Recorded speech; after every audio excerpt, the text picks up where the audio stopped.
Hey y'all, it's Cate. In this video, I'm going to analyze Sherry L. Smith's young adult novel, Orleans, for my critical remix project. Orleans is born from the chaos and devastation caused by a series of horrific hurricanes and the appearance of a deadly disease known as Delta fever. What was once known as the Queen of the South has been cut off and forgotten by the outer states. Fenn, born and raised in the city that care forgot, must fight against the dangers of Mother Nature and the threat posed by human nature as she risks her life to save her leader's newborn child.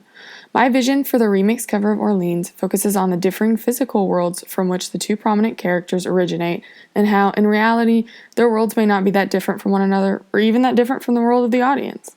Sherry L. Smith's Orleans acts as a counter-story by providing a protagonist of color, Fenn, who I featured on the front cover.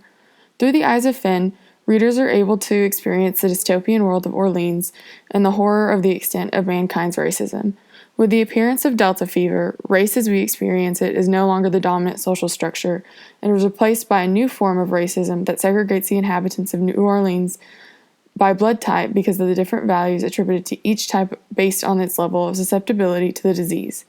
Some of Smith's readers, like myself, may have never been victim to racism and therefore may not be able to fully understand and relate to those that have. By Smith creating a world divided not by the color of your skin, but by the blood in your veins, she is forcing her audience into a state of vulnerability similar to that which is experienced by those targeted by our own system of oppression.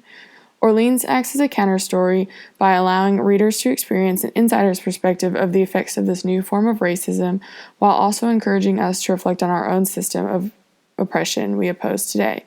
To start off with, we will first focus on my remix of the front cover of the novel. We as readers are able to go beyond the wall and experience a society and culture assumed to be extinct. Through the perspective of Fenn, readers are exposed to the harsh realities of a world divided by blood. Either you're constantly being hunted, or you're deemed worthless because of your high levels of susceptibility in contracting Delta fever. Fenn is featured on the front cover, essentially chained to her own blood type. Her blood type being O positive allows for the disease to exist within her, but doesn't have the same effect on her as it does for the other types. This makes Fenn valuable, but also makes her a target of blood hunters.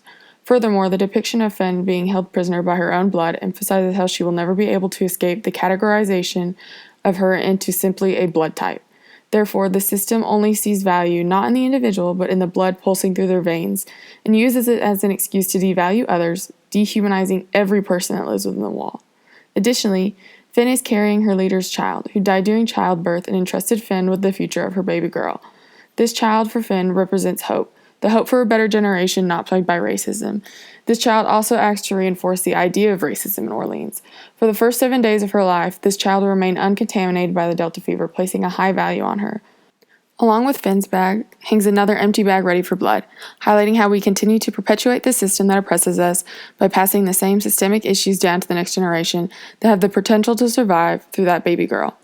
What is the most fascinating about this social structure that is developed within the walls of Orleans is that there is no privileged race. You are either being hunted for your blood or you're already infected, and therefore your blood, which denotes your worth, is of no value, meaning you are of no value. That being said, Smith does acknowledge, subtly throughout the novel, the idea of race and racism as the readers understand it, which is represented on the back of the cover of the novel. Smith doesn't directly identify the race of many of her characters, but she does highlight the lack of white people living within the walls. The wall, more than anything, perpetuates our idea of racism defined by the color of our skin, as it becomes the ultimate divide between whites and non-whites. Fenn explains the struggles of those most devastated by the storms, poor black and non-white communities. Reminiscent of Katrina, many didn't have the means to evacuate and had no choice but to remain and face a storm. Many didn't have the same advantages of having another place to go, or a car to get there, or even the money to pay for the gas. The back cover depicts some of the privileges which whites are able to enjoy, things that we all take for granted, like a car, technology, access to medicine, and so on. As they live their lives and enjoy these everyday pleasures, the wall and the racism that helped build it become distant memories, and what remains behind it is soon forgotten. I focused on the counterstory of race and racism because it is still an issue that plagues society today, but it is an issue entirely of our own making. Race is a social construct we built and continue to perpetuate. I think it most warrants attention because, as highlighted in Orleans, we will essentially continue to segregate ourselves and perpetuate racism even if the idea of how we understand it takes a new form. Basically, we will always find a way to divide ourselves, if not by skin color, then by some other identifiable feature, and we will continue to other people and justify the hate. It quickly becomes easy to ignore and overlook when it becomes a part of everyday life. However, if we started paying more attention to the effects and practices of racism, we may be able to understand how pervasive it is in our society and how we all interact with racism, either by being a victim of it, by trying to combat it, or by unknowingly, and sadly, sometimes knowingly, reinforcing it. There is no easy answer to racism, but it will require everyone to successfully tear down the walls of racism.